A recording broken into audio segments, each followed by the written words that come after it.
Hello दोस्तों।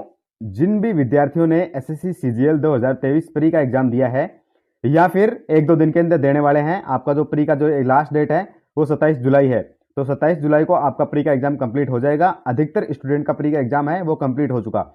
और दोस्तों, आपने पेपर दिया है तो आपको अंदाजा हो गया होगा कि आप प्री की कट ऑफ है वो क्वालिफाई करोगे या नहीं करोगे, क्योंकि जब आप पेपर दे के बाहर निकलते हो या फिर थोड़ा बहुत सॉल्यूशन वगैरह नेटवर्क पे देखते हो तो आपको थोड़ा बहुत अंदाजा हो जाता है कि आप प्री के अंदर निश्चित रूप से क्वालिफाई कर लोगे। तो दोस्तों, जिन भी विद्यार्थियों को ये लगता है कि आपका प्री का एग्जाम कंप्लीट हो जाएगा, आप प्री के अंदर क्वालिफाई हो जाएगा, उन विद्यार्थियों को मैं ये सलाह दूंगा कि आप मेंस की तैयारी में आज से अभी से लग जाएं। क्योंकि कुछ विद्यार्थी जो होते हैं वो इस बात का वेट करते हैं कि सर एक बार आंसर की आने दो, आंसर की आने के बाद में डिसाइड करेंगे कि मेंस की तैयारी करनी है या नहीं करनी है। तो दोस्तों, आप सभी को पता है कि सीजीएल 2022 का जो मेंस है ना, वो प्री के लगभग 2.5 महीने के बाद में हो गया था।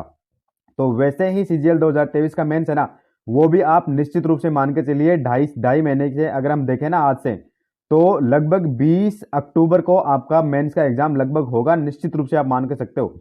और 20 अक्टूबर को देखें तो आपके पास सिर्फ 2.5 महीने हैं और इन 2.5 महीने में आपको अपना जो बेस्ट है वो देना है। कैसे तैयारी करनी है, आपके जो सब्जेक्ट हैं उनको कैसे कैसे रिवाइज करना है, कैसे मॉक टेस्ट देना है, कैसे प्रैक्टिस करनी है, वो सारा कुछ दोस्तों हम इस वीडियो के अंदर देखने वाले हैं। तो दोस्तों, सबसे पहले तो आपका जो एग्जाम डेट है वो मैंने आपको बता दी, 20 अक्टूबर आप एक कट ऑफ डेट मान सकते हैं। 20 अक्टूबर के लगभग आपका एग्जाम है वो निश्चित रूप से हो जाएगा। अब बात करते हैं सर प्रिपरेशन स्ट्रेटेजी की। तो दोस्तों, प्रिपरेशन स्ट्रेटेजी कोई बहुत ज्यादा डिफरेंट नहीं होने वाली है। अगर आपने प्री का एग्जाम दिया है तो प्री के एग्जाम में आपने तैयारी की है ना, सिर्फ सेम का सेम वही सिलेबस है, थोड़ा बहुत सिलेबस के अंदर डिफरेंस है। जैसे एक तो कंप्यूटर उसके अंदर ऐड हो जाता है, इसके अलावा आपके जो सेक्शन है ना उसका थोड़ा सा वेटेज बढ़ जाता है। सिर्फ वो वेटेज आपको कवर करना है और इसके अलावा टाइपिंग प्रैक्टिस आपको करनी है। क्योंकि दोस्तों, पिछली बार क्या हुआ था कि कुछ स्टूडेंट ऐसे थे जिनके मार्क्स थे ना वो 330 से भी ऊपर थे, लेकिन फिर भी वो टाइपिंग में फेल होने की वजह से या फिर कंप्यूटर की बेसिक कट ऑफ क्वालिफाई नहीं करने की वजह से फाइनल जो रिजल्ट आया ना उसके अंदर बाहर हो गए थे। तो कहीं आपके साथ ऐसा ना हो जाए, आपको इन चीजों का भी ध्यान रखना है।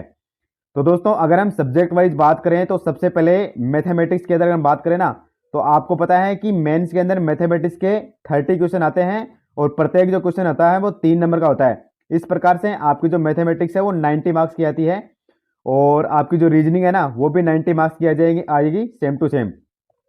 और पहले जो 1 घंटा होगा उसके अंदर आपको मैथमेटिक्स और रीजनिंग दोनों देखने को मिलेंगी। आप दोनों को 1 घंटे के अंदर करना है। दोस्तों, आपने प्री का जो एग्जाम दिया है ना उसके अंदर मैथमेटिक्स के 25 क्वेश्चन थे और मेंस के अंदर 30 क्वेश्चन आएंगे। बहुत ज्यादा डिफरेंस मिलेगा नहीं, थोड़ा बहुत लेवल के अंदर डिफरेंस मिल सकता है, मामूली सा लेवल का डिफरेंस मिलेगा। बाकी मोर और लेस आपका जो मैथमेटिक्स का पैटर्न है वो सीजीएल 2020 से ही मान लो, आप 20 से 21 22 जितने भी एग्जाम हुए ना उसके अंदर आपका मेंस का मैथमेटिक्स का लेवल बिल्कुल भी हाई नहीं आ रहा है। एकदम मैथमेटिक्स का जो लेवल है ना बिल्कुल नॉर्मल आता है। तो अगर आपने प्री के अंदर मैथ्स के अंदर 25 या 24 23 क्वेश्चन अटेम्प्ट किए ना, तो आप निश्चित रूप से मान के चलिए कि आप मैथमेटिक्स के अंदर बिल्कुल ही अच्छा कर लोगे। तो आपको जो प्रैक्टिस है ना उस पर बिल्कुल कमी नहीं छोड़नी है, प्रैक्टिस करते रहनी है। और प्रैक्टिस के लिए आपको सबसे ज्यादा जो रिलाई करना है वो आपको रिलाई करना है प्रीवियस ईयर पे, क्योंकि एसएससी जो है वो प्रीवियस ईयर पे बेस्ड ही सब कुछ पूछता है। प्रीवियस ईयर अगर आपने एक बार कंप्लीट कर लिया ना, पूरे के पूरे प्रीवियस ईयर के क्वेश्चन आपको देखने हैं मैथमेटिक्स के और टॉपिक वाइज देखने हैं। टॉपिक वाइज आपको पीडीएफ है वो कहीं ना कहीं से मिल जाएगी, आप टेलीग्राम पे अरेंज कर लेना, वो निश्चित रूप से आपको मिल जाएगी। थोड़ा बहुत सर्च करोगे तो निश्चित रूप से मिल ही जाएगी। तो आप जो है वो टॉपिक वाइज मैथमेटिक्स की प्रैक्टिस करो और मैथमेटिक्स की प्रैक्टिस करोगे ना तो आपकी जो रीजनिंग की प्रैक्टिस है वो ऑटोमेटिक ही हो जाएगी। और सीजीएल 2022 के अंदर तो ये देखने को मिला है कि जो रीजनिंग है ना उसका लेवल मैथमेटिक्स से भी थोड़ा सा हार्ड आ रहा है। तो मैथमेटिक्स की आपकी प्रैक्टिस इतनी होनी चाहिए एडवांस की मान लो, या फिर जो भी नए सब्जेक्ट जुड़े हैं जैसे प्रोबेबिलिटी और स्टैटिक्स, ये 2 सब्जेक्ट हैं वो सिर्फ मेंस के अंदर ही आए हैं और 2022 से ये सब्जेक्ट जुड़े हैं। तो इन 2 सब्जेक्ट को तो आपको पहले करना है, मतलब दो जो टॉपिक है ना उनको आपको पहले निपटा लेना है। जो भी इनकी बेसिक्स है ना सिर्फ बेसिक ही करना है, बहुत ज्यादा एडवांस नहीं करना है। जैसे सांख्यिकी है ना स्टैटिक्स, उसके बेसिक आप बहुलक वगैरह क्या होते हैं ये सब आप देख लेना। और प्रोबेबिलिटी के अंदर जो भी 2-3 प्रकार के फॉर्मेट हैं उनके क्वेश्चन आप करके चले जाना। और अगर आप सीजीएल जैसे एग्जाम की तैयारी कर रहे हो ना तो आपको स्टैटिक्स और प्रोबेबिलिटी के बेसिक क्वेश्चन तो निश्चित रूप से आते ही होंगे, बस उसी की थोड़ी सी प्रैक्टिस और करनी है। इसके अलावा आप बाकी जितने भी है ना एडवांस मैथ जितनी भी होगी तो उसके आपने या तो नोट्स बना रखे होंगे, अपने नोट्स बना रखे तो उन पे सबसे ज्यादा भरोसा करो और प्रीवियस ईयर पे सबसे ज्यादा भरोसा करो। फालतू के जो भी जितने भी है ना, जैसे कुछ टीचर क्या करते हैं, 2-2 घंटे की क्लास अभी लगाएंगे, 2 घंटे की क्लास चल रही है, मेंस की लाइव क्लास चल रही है, आप लेने लग रहे हो, उससे आपका कोई भी फायदा नहीं होगा। इससे अच्छा हुआ आप 2 घंटे के अंदर मैथमेटिक्स के 100 क्वेश्चन सोल्व कर सकते हो, और जहां पे आप फंसते हो ना, उन क्वेश्चनों के भी आप आराम से देख कर सकते हो। तो ये तरीका आपको अपनाना है। कहने का मतलब आपको अपनी प्रैक्टिस पे, खुद की प्रैक्टिस पे ज्यादा देना है। पेपी मतलब पेन और कॉपी लेके आपको बैठना है और उससे आपको प्रैक्टिस करनी है। कहने का मतलब ये है।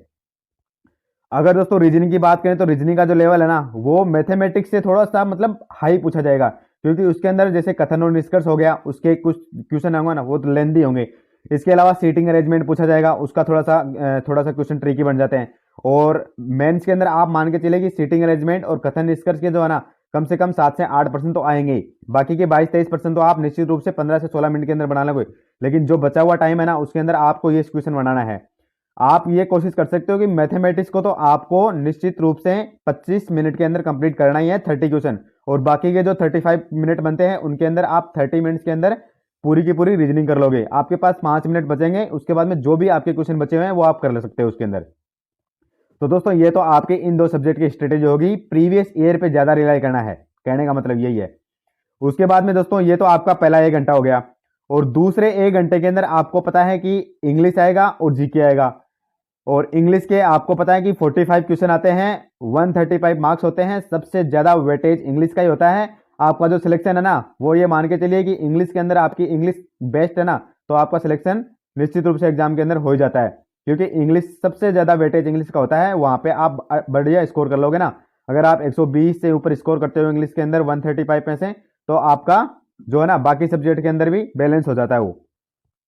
तो दोस्तों इंग्लिश के लिए आपको क्या करना है, आपको पता है कि इंग्लिश के अंदर 2 सेक्शन होते हैं, एक तो वोकेब का सेक्शन है, दूसरा ग्रामर का सेक्शन है, और अगर तीसरा आप मानो तो आरसी मान सकते हो। और आरसी के अंदर ही आप जैसे अनसीन पैसेज हो गया या फिर क्लोज टेस्ट हो गए, फिलर्स वगैरह के क्वेश्चन है प्रैक्टिस करना है, वो सब इसके अंदर ही आ जाते हैं। तो दोस्तों वोकेब के लिए तो आपको पता ही है, या तो आपने खुद ने वोकेब पूरी की पूरी लिख रखी होगी अगर आपने सीजीएल दे रहे हो ना तो, और अगर आपने वोकेब की इतनी प्रैक्टिस नहीं कर रखी, सिर्फ प्री के लिए थोड़ा बहुत पढ़ा है, तो आप ये कर लेना कि वोकेब की बुक्स बाजार से ले आना। बुक आपको कौन सी लेनी है, तो वोकेब की बुक के लिए प्रीवियस ईयर की बुक लेनी है। तो प्रीवियस ईयर के या तो आप नीतू मैम की जो लेटेस्ट वर्जन निकाला ना वोकेब का, या तो आप वो ले बुक ले लो, या वो नहीं लो तो आप ब्लैक बुक ले लो। ये 2 बुक आप लेके आ जाओ, इनमें से कोई भी एक ले लो और उसको बार बार प्रैक्टिस करो। डेली आप एक टारगेट बनाओ कि डेली आपको 200-300 जो वोकेब के वर्ड हैं वो याद करने हैं। और ये जो 200-300 है ना, वो आप उनको डिवाइड कर सकते हो, जैसे 50 आपको सिनोनिम करने हैं, 50 एंटोनिम करते हैं, 50 वन वर्ड करने हैं, 50 ईडियम फ्रेज करने हैं। इस प्रकार से आपको उस पूरी बुक को कम से कम 2 बार पूरा पूरा रिवाइजन कर लेना है। अगर आप 2 बार पूरी बुक का रिवाइज कर लोगे तो आपकी वोकेब अपने आप बेस्ट हो जाएगी। उसके बाद में दोस्तों वोकेब के बाद में आपको पता है कि ग्रामर आता है। ग्रामर दोस्तों वैसे तो सीजीएल के अंदर ग्रामर इतना ज्यादा लेवल का पूछा नहीं जाता, लेकिन फिर भी आप है ना जितने भी ग्रामर के रूल वगैरह हैं वो सब देख लेना। पेसिव वॉइस वगैरह है, नरेशन वगैरह है, इन सभी के बेसिक्स है ना, वो सारे के सारे आप देख लेना और उनके ऊपर प्रैक्टिस कर लेना। और इंग्लिश प्रैक्टिस के लिए अगर आप बुक की बात करते हो तो एमबी पब्लिकेशन की एक बुक आती है, वो प्रीवियस ईयर पे बेस करती है। तो पूरी के पूरा जो है ना ग्रामर की उसके अंदर बहुत ही अच्छे से दिए होते हैं। जब आपका 200 नंबर का पेपर होता था ना, जब 200 क्वेश्चन आते थे, वो वाले पेपर भी उसके अंदर हैं, तो वहां से भी आप एक अच्छी प्रैक्टिस कर सकते हो इंग्लिश की। और इसके अलावा दोस्तों जो क्लोज टेस्ट है या फिर अनसीन पैसेज वगैरह आते हैं, फिलर्स वगैरह होते हैं, उन सब की आपको रेगुलर प्रैक्टिस करनी है। उनकी रेगुलर प्रैक्टिस के लिए भी आप कोई बुक या तो ले सकते हो, या फिर जो रानी मैम है ना यूट्यूब पे देख सकते हो उनके वीडियो, या फिर अनअकैडमी पे उनको फॉलो कर सकते हो, क्योंकि रानी मैम के जो क्लोज टेस्ट हैं वो बेस्ट होते हैं। पूरे के पूरे क्लोज टेस्ट आपको वो बहुत अच्छे से करवाती है, तो आप वहां से क्लोज टेस्ट की प्रैक्टिस कर सकते हो। क्योंकि क्या होता है कि आपके मेंस के अंदर 2 से 3 क्लोज टेस्ट आएंगे, और मेंस के अंदर जो क्लोज टेस्ट है ना सबसे ज्यादा हार्ड वही लगते हैं, क्योंकि पिछली बार 2022 में भी क्लोज टेस्ट ही हार्ड आया था, बाकी सब कुछ नॉर्मल था। तो इस बार भी आप मान के चलिए कि क्लोज टेस्ट में थोड़ी सी दिक्कत आएगी। और इसके अलावा अगर देखें तो पीक्यूआरएस बचता है, तो पीक्यूआरएस के लिए आप या तो जो निमिषा बंसल मैम है ना उनको फॉलो कर सकते हो, या फिर जो नियोन वाली मैडम है मनीषा मैम, उनका पूरी की पूरी एक बुकलेट आती है पीक्यूआरएस के लिए, वो आप लाके सोल्व कर सकते हो। या फिर आप प्रीवियस ईयर पे रिलाई कर जाओगे तो भी कोई बहुत ज्यादा नुकसान उसके अंदर होने वाला नहीं है। तो दोस्तों ये आपकी हो गई इंग्लिश। उसके बाद में आपको पता है कि जीके, तो दोस्तों जीके का आपको पता है, जीके के अंदर सबसे धोखेबाज सब्जेक्ट होता है और एसएससी के अंदर सबसे ज्यादा जो स्टूडेंट तैयारी करते हैं उनको जीके के अंदर ही प्रॉब्लम आती है। तो जीके का वैसे तो देखे ना तो आपके पास एक स्टैंडर्ड बुक तो कोई भी आप ले लो। जैसे अगर मैं आपको सजेस्ट करूंगा तो आपने अगर कभी भी लूसेंट पढ़ी है तो लूसेंट को ही आप प्रेफर करो, क्योंकि अगर आपने पढ़ी है तो थोड़ा बहुत आप उससे टच में रहोगे, आप थोड़ा बहुत कर लोगे। और अगर आपने कभी भी कोई भी बुक नहीं खरीदी है ना तो आपको मैं एक बुक सजेस्ट करता हूं, वो बुक आप ले आओ। फ्लिपकार्ट पे या फिर अमेजोन पे आपको मिल जाएगी और लास्ट 350-400 रुपए के लगभग वो बुक आएगी। जेके चोपड़ा राइटर की बुक है सर, और बुक का नाम है दिग्दर्शन 2024। आपको लेटेस्ट वर्जन लेके आना है, क्योंकि इसके अंदर है ना दिग्दर्शन 2024 तो लेटेस्ट वर्जन है, जेके चोपड़ा राइटर है। उसके अंदर आपका जो करंट है ना लेटेस्ट, यानी कि अप्रैल तक का करंट भी आपको उसके अंदर मिल जाएगा। तो करंट के लिए आपको अलग से बोदर नहीं होना पड़ेगा। दूसरा, करंट के लिए विद्यार्थी क्या करते हैं कि पूरे 1-1 घंटे के 2-2 घंटे के रोज वीडियो देखते हैं। दोस्तों ये करंट की आपकी जो स्ट्रेटेजी है ना रोज वीडियो देखने वाली, वो एकदम ही वेस्टेज स्ट्रेटेजी है, क्योंकि आपका करंट का पता नहीं है, वहां पे 3 क्वेश्चन आएंगे, 4 क्वेश्चन आएंगे या 5 आएंगे, और वो भी आप अगर 2-2 घंटे वीडियो देखोगे ना रोज तो भी कोई जरूरी नहीं कि वो बनी जाएंगे। तो आपको करंट का एक तो ज्यादा सा हवा बनाना नहीं है। करंट के लिए आप अगर प्रैक्टिस करो तो आप ये देख सकते हो कि मंथली वीडियो देख सकते हो।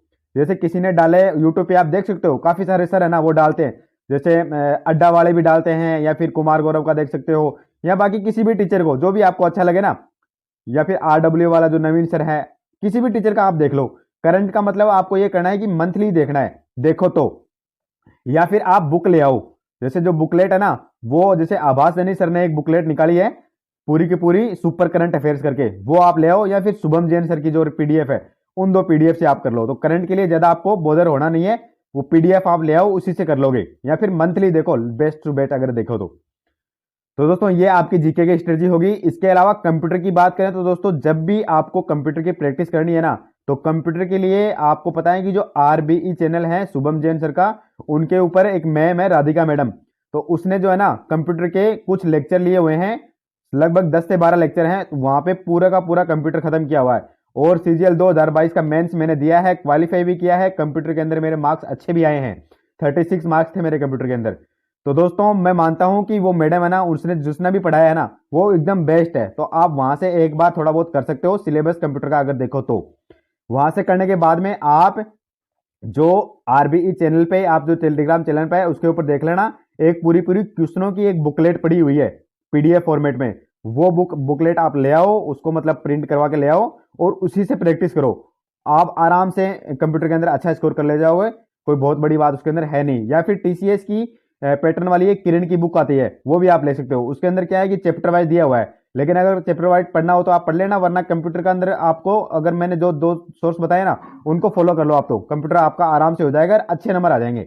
मतलब 45 के लगभग आपका स्कोर हो जाएगा आउट ऑफ 60, क्योंकि आपको पता है कि कंप्यूटर के 20 क्वेश्चन आएंगे और हर क्वेश्चन 3 नंबर का आएगा। और कंप्यूटर की आपको पता है 2 कट ऑफ जाती है, जो भी सीपीटी और डीईएसटी वाली पोस्ट होती है उनके लिए कंप्यूटर की कट ऑफ हाई जाती है, और जो बाकी अदर पोस्ट होती है उनके लिए कंप्यूटर की कट ऑफ लो जाती है। और ऐसा ही टाइपिंग देखने को मिलता है, कुछ पोस्ट होती है जिसके अंदर टाइपिंग जो है 5% मतलब आपकी एक्यूरेसी मानते हैं।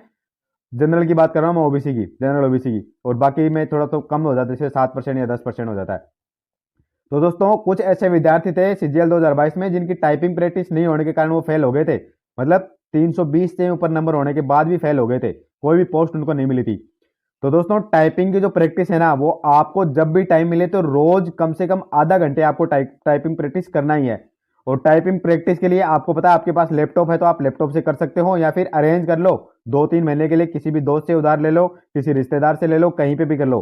अगर आपके पास अरेंज नहीं होता है तो आप साइबर कैफे ज्वाइन कर लो, वहां पे जाके भी आप कर सकते हो। कहने का मतलब आपको प्रैक्टिस करनी है उसी की, वहां पे आप देख सकते हो। और 1 से 1.5 महीना आप अगर प्रैक्टिस करोगे ना रोज आधा घंटे, तो आपकी टाइपिंग स्पीड है अपने आप 30+ हो जाएगी। और सीजीएल के अंदर कोई बहुत ज्यादा टाइपिंग प्रैक्टिस आपको चाहिए भी नहीं है, लेकिन आपको डेली प्रैक्टिस करनी है। और अगर आपके पास खुद के पास पीसी है, लैपटॉप है, तो आप एक मतलब एवरेज सा एक वो लेके आ जाओ कीबोर्ड, जो भी बाजार में मिलता है ना 250, 300, 400 रुपए का, वही लेके आ जाओ, वैसा ही वाला वहां पे मिलेगा। बस उसकी जो कीज है ना वो थोड़ी सी सही होनी चाहिए, आप दबा के देख लेना। उससे आप क्या कर सकते हो, ऑनलाइन प्रैक्टिस कर सकते हो। ऑनलाइन प्रैक्टिस के लिए आप टाइपिंग बाबा फॉलो कर सकते हो। टाइपिंग बाबा जैसे आप टाइपिंग करोगे वहां पे आपकी टाइपिंग के आपको टेस्ट दिए जाएंगे, और उन टेस्ट को आप फॉलो कर लो, क्योंकि वो जब आप प्रैक्टिस करोगे ना तो जो एग्जाम के अंदर आता है वो उनसे सिंपल ही आता है। क्योंकि मैंने 2-3 दे रखे हैं, तो मेरे को पता है एग्जाम में जो भी आता है वो सिंपल ही आता है। तो आप सिंपल वाला करोगे तो आपको वहां पे बिल्कुल भी जोर नहीं आएगा। कहने का मतलब ये है, अगर आप जैसे कोई ऐप देखो तो यहाँ सोनी टाइपिंग देख लो या टाइपिंग ट्यूटर देख लो, कोई भी है, आप एक देख लो, उसी से आप प्रैक्टिस करो, क्योंकि इसको आप अवॉइड कर नहीं सकते हो। ये सबसे इंपॉर्टेंट चीजें हैं, कंप्यूटर और टाइपिंग, बाकी आपकी प्रैक्टिस तो है ही।